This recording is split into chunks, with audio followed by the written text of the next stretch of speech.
भ्रष्टाचार कसा असतो याचा नवा व्यवस्था आणि नवी फॉर्म्युला किंवा नवी सिस्टीम घालण्याचा प्रयत्न या देशात मागच्या 5 वर्षात झाला।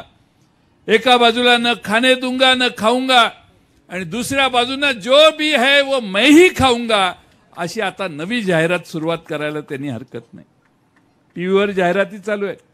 75 वर्ष काँग्रेसने काय नाही केलं हे सांगायचा प्रयत्न आहे। अरे तुम्ही 10 वर्ष आहे, तुम्ही काय केलं सांगा, तुमची जाहिरात करा। काँग्रेसने 1948 साली काय केलं, 49 साली केले काय, 60 साली काय केलं, ते सगळं केलं म्हणून आज इथं भारत आहे। आता तुम्ही 10 वर्षात काय केलं याचा जरा तरी अभ्यास करा। तुम्ही काय केलं? तुम्ही देशाची अधोगती केली, सर्व क्षेत्रात देशाचं अधपतन झालं, मुठभर व्यक्ती श्रीमंत झाल्या आणि या देशातल्या कोट्यावधी लोकांच्या पदरी निराशा आली, दारिद्र्य आलं। या देशामध्ये युनायटेड नेशन्स रिपोर्टने आयएलओने एक रिपोर्ट जाहीर केलाय। त्याने सांगितलं या देशातला सुशिक्षित बेरोजगार जो आहे त्याच्यात 66% युवक आहेत।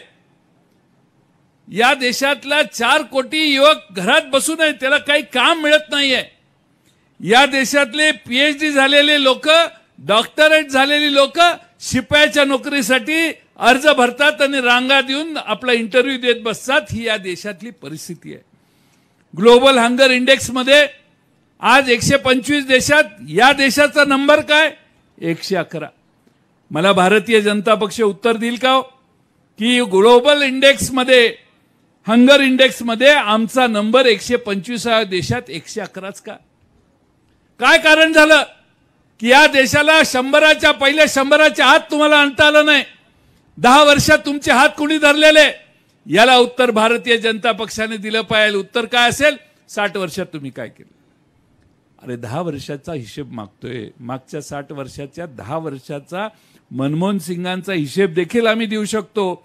भारत निर्माण नावाची व्यवस्था मनमोहन सिंगांनी आणली म्हणून महाराष्ट्रात आणि खेड्यापाड्यामध्ये भारत निर्माणच्या हातात घरं झाली, रस्ते झाले, नळ पाणी पुरवठ्याच्या योजना तेव्हा त्याला गती मिळाली। आणि म्हणून आम्ही काय केलं हे नक्की सांगू, पण 10 वर्षात तुम्ही काय केलं हे जरा सांगा। काय तुमची कर्तबगारी? कोरोनाच्या काळात 50 लाख पेक्षा जास्त लोक या देशातली मृत्युमुखी पडली, ही तुमची कर्तबगारी आहे। या देशामध्ये थाळ्या मारण्याचं काम केलं। थाळ्या, अरे सायंटिफिक विचार जग कुठे गेले आणि तुम्ही थाळ्या पिटायला सांगता देशातल्या जनतेला? तेही आम्ही केलं, तुम्ही म्हणाल ते आम्ही केलं राव, पण 50 लाखापेक्षा जास्त लोक गेली वर।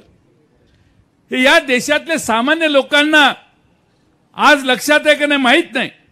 2 कोटी रोजगार देणार होता, त्याचा पत्ता नाही। बेरोजगाराचा दर 17-18 मध्ये सर्वोच्च होता, हे तुम्ही देशातल्या जनतेला सांगितलंय का?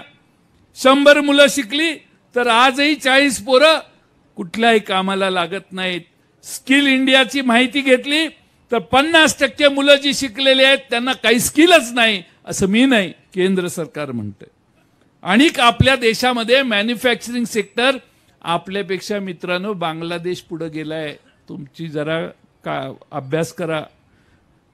मॅन्युफॅक्चरिंग सेक्टरमध्ये बांगलादेशनेही भारताला मागे टाकलंय, असं कधी विश्वास वाटला होता का? पण 10 वर्षात यांची कर्तबगारी ही आहे।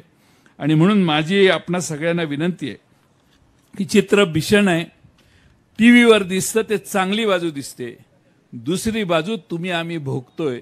आज इथं बसलेल्या प्रत्येकाला माहिती आहे गावात किती बेकार पोरं फिरतायत। प्रत्येकाला माहिती आहे आपली पोरं गावागावी भटकतायत, शहरात जातायत, नोकऱ्या मिळवण्याचा प्रयत्न करतायत, पण नवी गुंतवणूक नाही म्हणून बेकार असणाऱ्यांची संख्या प्रचंड वाढली आहे। उत्तर प्रदेशमध्ये परवा पोलीस भरती झाली। पोलीस भरतीमध्ये लाखो तरुणांनी अर्ज केले, फॉर्म भरल्यावर रेल्वे स्टेशनवर आली। रेल्वे स्टेशन एवढं फुल झालं की प्रचंड मोठ्या प्रमाणात सरकारला काय करायचं सुचेना, वेगळ्या बसेस लावल्या यूपी मध्ये आणि ती मुलं बाहेर काढायचं काम केलं। आणि ज्या दिवशी परीक्षा झाली त्यावेळी एवढी रेल्वे स्टेशन भरलं। रेल्वे स्टेशन भरून गेल्यावर परीक्षा झाली, पोरं खुश झाली, आता म्हटली आता आपण पास होतोय। दुसऱ्या दिवशी पेपर फुटला म्हणून उत्तर प्रदेशात सरकारने पेपरच रद्द केला। ह्यांच्या काळात काय तर पेपर फुटी, यांच्या काळात काय तर प्रचंड मोठ्या प्रमाणात लोकांच्यावर दबाव आणायचा आणि लोकांच्याकडून एक्स्टॉर्शन करायचं, ही पद्धत महाराष्ट्रात आणि देशात आज सुरू झालेली आहे.